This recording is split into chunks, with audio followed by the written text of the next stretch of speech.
अब बात करते हैं टाइप्स ऑफ कार्बोहाइड्रेट्स की। इनको दो हिस्सों में डिवाइड किया गया है, एक सिंपल कार्बोहाइड्रेट्स और दूसरा आता है कॉम्प्लेक्स कार्बोहाइड्रेट्स।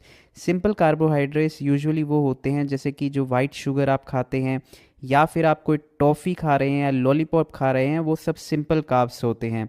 लेकिन इसके अलावा कुछ न्यूट्रिशियस फूड्स के अंदर भी सिंपल कार्ब्स होते हैं, जैसे कि फ्रूट के अंदर या मिल्क के अंदर। सिंपल कार्ब्स को हम सिंपल शुगर भी बोलते हैं। तो ऐसा नहीं है सभी सिंपल कार्ब्स अनहेल्दी होते हैं।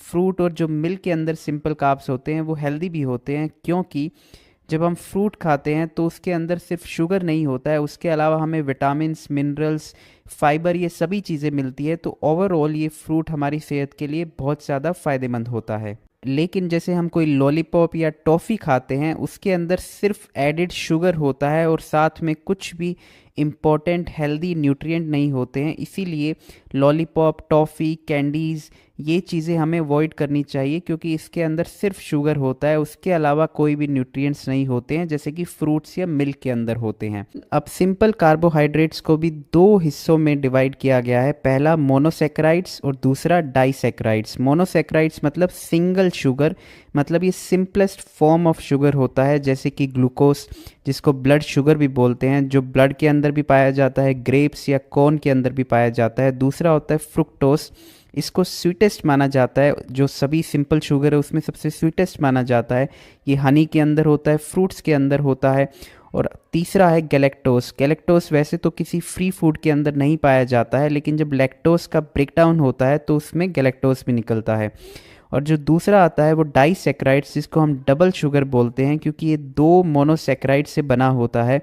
इसमें आता है सुक्रोज, जो टेबल शुगर होता है, जो हम वाइट शुगर खाते हैं, जो ग्लूकोज प्लस फ्रुक्टोज से बना होता है। दूसरा आता है लैक्टोज, जो मिल्क शुगर होता है, वो ग्लूकोज प्लस गैलेक्टोज से बना होता है। और तीसरा आता है माल्टोज, जो माल्ट शुगर होता है, जो सीरियल्स की माल्टिंग होती है जब प्रोड्यूस होता है। अब बात करते हैं कॉम्प्लेक्स कार्बोहाइड्रेट की। कॉम्प्लेक्स कार्बोहाइड्रेट होता है पॉलीसेक्राइड्स, मतलब तीन से ज़्यादा शुगर की यूनिट जब लिंक्ड होती है एक साथ तो वो कॉम्प्लेक्स कार्ब्स होते हैं। तो जब हमारे शरीर में आप कॉम्प्लेक्स कार्ब्स चाहते हैं तो उसको समय लगता है सिंपल शुगर में कन्वर्ट होने में, ग्लूकोज में कन्वर्ट होने में। इसीलिए कॉम्प्लेक्स कार्ब्स काफ़ी हेल्दी माने जाते हैं कि उनको थोड़ा समय लगता है सिंपल कार्ब्स के मुकाबले। तो धीरे धीरे वो ग्रेजुअली आपकी बॉडी में डाइजेस्ट होते हैं, एब्जॉर्ब होते हैं और लंबे समय तक आपको भूख नहीं लगती है। कॉम्प्लेक्स कार्ब्स भी दो तरह के होते हैं, पहला स्टार्च और दूसरा फाइबर। स्टार्च कॉम्प्लेक्स कार्ब्स इसलिए माने जाते हैं क्योंकि ये भी मल्टीपल शुगर यूनिट्स होती हैं, इसमें लिंक्ड होती हैं टुगेदर, एक लॉन्ग चेन बन जाती है शुगर मॉलिक्यूल्स की।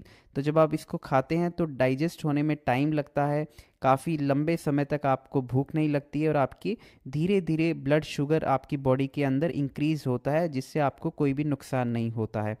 स्टार्च के मैं आपको कुछ फूड आइटम बताना चाहूँगा, जैसे कि वेजिटेबल्स, ग्रेन्स, जो होल ग्रेन्स होते हैं, पोटैटोज़, कीनवा, लेंटिल्स, ये सभी स्टार्च के टाइप्स हैं जो आप खा सकते हैं और आपको बॉडी में आपको बहुत ज़्यादा फ़ायदा ही होगा। जो दूसरा आता है फाइबर, ये एक ऑड वन आउट है, क्योंकि वैसे तो ये कॉम्प्लेक्स कार्ब है लेकिन हमारी बॉडी इसको डाइजेस्ट नहीं कर पाती है, क्योंकि हमारी बॉडी के अंदर ऐसे डाइजेस्टिव एंजाइम नहीं हैं जो फाइबर को ब्रेक डाउन कर सके। तो हमारी बॉडी से बिना डाइजेस्ट होके निकल जाता है, लेकिन उसकी वजह से ये हमारी बॉडी में एक बहुत ही ज़रूरी काम करता है। ये हमारे डाइजेशन में बहुत बड़ा रोल प्ले करता है, हमें कॉन्स्टिपेशन से बचाता है, हमारे जो स्टमक के अंदर गुड बैक्टीरिया होते हैं उनके लिए बहुत ही फ़ायदेमंद होता है फाइबर।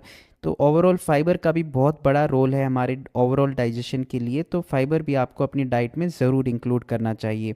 जो रिकमेंडेड फाइबर इंटेक होता है पर डे का, वो 38 ग्राम माना जाता है मेन के लिए और 25 ग्राम होता है वो वुमेन के लिए। फाइबर भी वेजिटेबल्स के अंदर होता है, फ्रूट के अंदर होता है, होल ग्रेन्स के अंदर होता है। तो आपको फाइबर अपनी डाइट में ज़रूर इंक्लूड करना है।